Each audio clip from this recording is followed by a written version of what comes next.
I was at DJX a couple of weeks ago and opted out on buying the Hercules Starlight that I saw for a decent price, saving that money to buy this, the AKAI Fire, FL Studio's first purpose-built controller. I got it to increase workflow, efficiency, and productivity, maybe eventually do some live performance stuff. And let's face it, I'm a sucker for cool equipment and colorful pretty lights.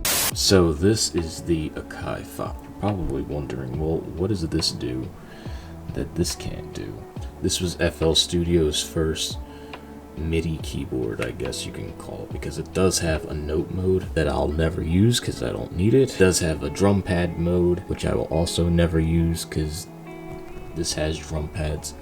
So you're probably wondering, like, well, what the hell, man? Like, why do you have two controllers that do essentially the same thing? Well, let me show you. So as you can see, this is a pretty much one-to-one representation of the channel rack. And what you can do is you can input, let's say, a kick without now having to go to the mouse and do it in FL Studio, which really I didn't think would bother me all that much, but it's kind of annoying.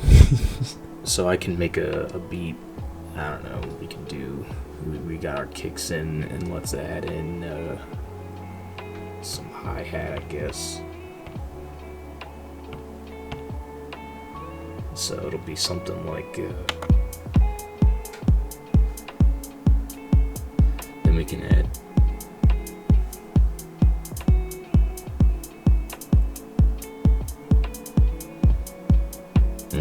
pretty awesome. And then we can add some, I guess we can add a snare.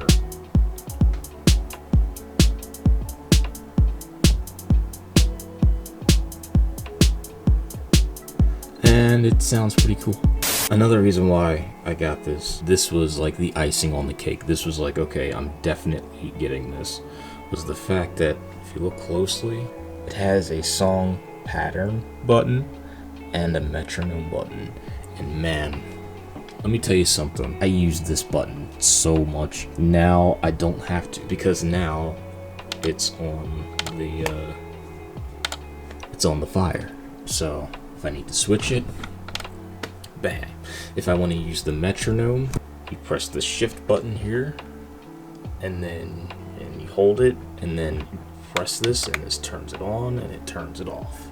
Same thing for the wait button.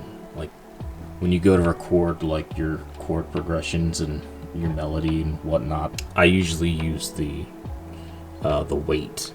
So again, it's shift and then this, and then it comes up on the screen. Now it'll wait for me to start playing before it starts recording. It also has countdown and loop record and all that, but I don't use those usually. I have plans on putting this on its own rack, like my FL Key Mini here, but that's gonna have to wait for a few weeks while I get my money up. What's also cool about this controller is that when you change the sound color in the channel rack, it'll also change here. You can color code everything and you'll know what everything is, because there is no labels. It kind of does up here, but the screen is so small and you can't really see it, and it doesn't tell you like what you've named it on the DAW. It just says channels 1 through 4 and then 2 through 5, and, so as you can see, space is starting to become extremely limited around here. Right, so I've pulled up FL Studio, and as you can see here, I've put together just a short little loop. I added in some sound effects and stuff. It'll be fun. And what I like to do is, like, sometimes I'll make these short loops and I'll just kind of mess around with them and make them sound kind of like a whole song. It's kind of hard to do without a controller. I'm gonna try it. I'm gonna see if I can make it work. I'm sure there's an easier way to do this, but I don't know. I'm sure somebody will let me know in the comments below. Be advised that my Beacon Mix Create, this thing right here, it's like kind of my audio interface that controls like all the audio for everything.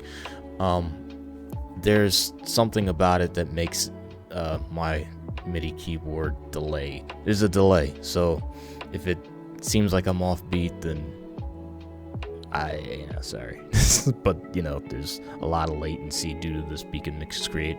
And Beacon, if you're watching this, which you're probably not, but if you see this, please fix that. I miss playing my keyboard correctly. You know how we do around here, boys. To the ship!